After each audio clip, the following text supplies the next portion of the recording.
Across the APIs, the Salesforce Tooling API, viewing and creating metadata through the API. Welcome back to Across the APIs. Today we're diving deeper into the Tooling API. That's an API that allows us to do the things we do as a developer, but be able to do it automatically through the API. Today we're going to look at viewing and altering the metadata.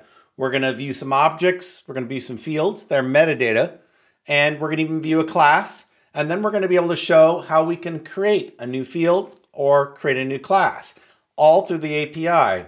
So we're going to check this out. I think it's really cool. So when we look at an API, I always like you to understand the documentation available for it. So here's the APIs on Salesforce.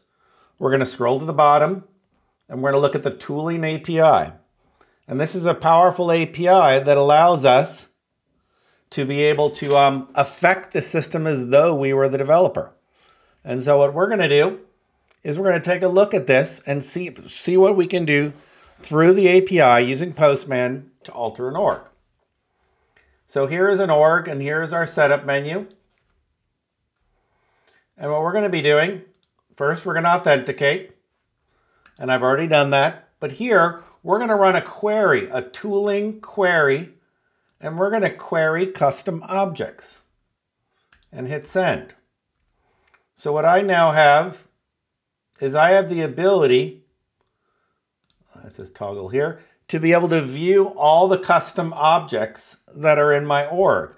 So this is a metadata query, and it's querying the custom objects, which is a powerful mechanism.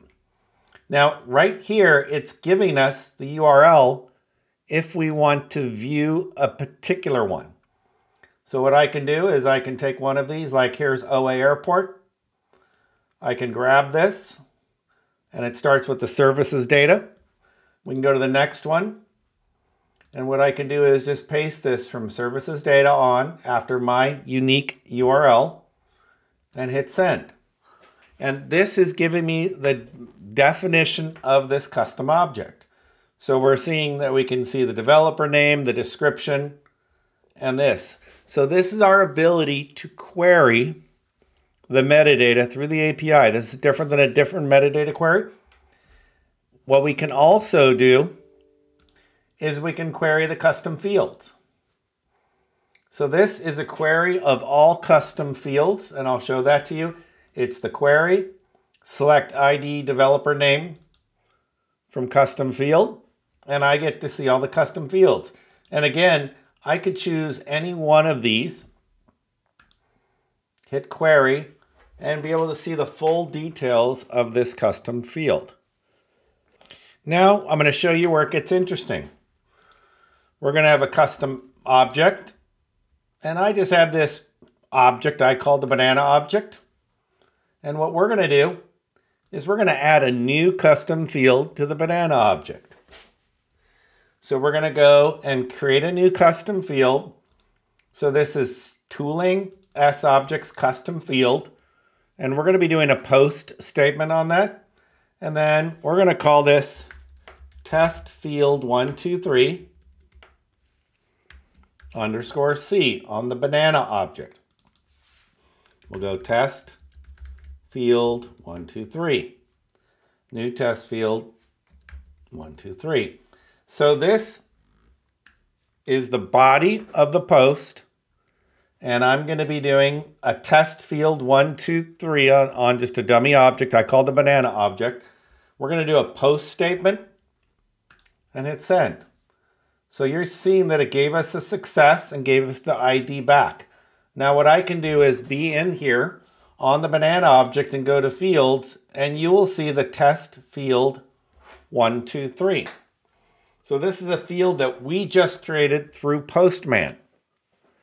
So we now have the ability through Postman to view objects, view fields, and we can even create our own field through the Tooling API. So this is a very powerful mechanism.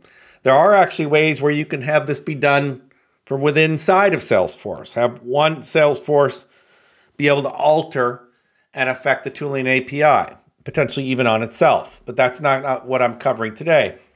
What I'm showing today is the ability using the API to be able to view and alter the custom metadata. Now what we're going to look at is if we were writing code, I might want to see all the classes in an org. And so this is a query, ID name from Apex class. And I can run this query and I get a list of all my class names. And so this is my ability to see all the class names in my org, in my sandbox. Now, what I can do is take that same URL as I showed you. You could take one of these here. Here was a get customer response. I'm going to grab this. I'm going to query one class. It starts at services data. Paste. And now I have the ability to see the Apex class, its version, its status, and you can see I can see its body. So I could actually view its symbols table, external references, so table annotations, the metadata. So I get to view all the details about the classes, which is very powerful. Now, we also can create a new class. So here we're going to show the ability to create a new class. So this is going to be the tooling, S objects, Apex classes, but instead we're going to be doing a post statement. Now, here's what I found to be a bare minimum to creating the class is the name and the definition. Let's call this test API class. And we're going to go test API class. And it's going to have a name field and a type field. Let's actually change this to a name 1 and a type 1. So what we are doing is through this post statement, we'll actually be creating a new Apex class. And let's hit send.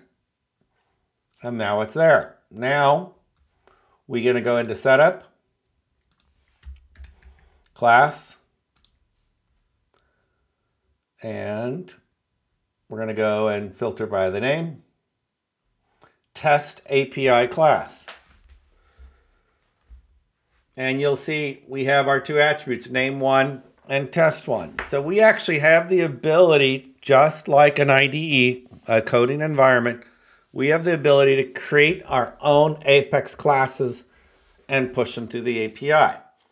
So this is a powerful capability. We've also shown you in the last video on the ToolingAPI how we could execute anonymous. So you could conceivably deploy a class and then execute it.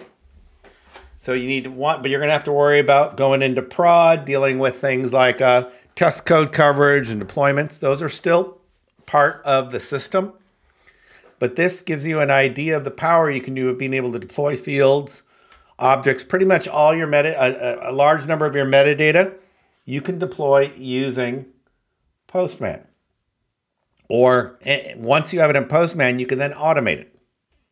So what I'm showing you is through the tooling API, pretty much anything you can do with your Visual Studio Code that you do with Salesforce, you can do the same thing yourself through the API. So if you want to build your own automations, as we showed in a previous video, running test classes, here we can actually create classes, create fields. So this is a lot of power, and these are the APIs that are used by these tools. And if they're in your pocket, you may find a time when you need to use them directly yourself. I think this is a very interesting API and worth knowing. Hope this was helpful. Thank you for joining Remote Metadata. Join me again, same bat time, same bat channel. Subscribe to SteveTechArc on YouTube and www.stevetecharc.com. Thank you very much.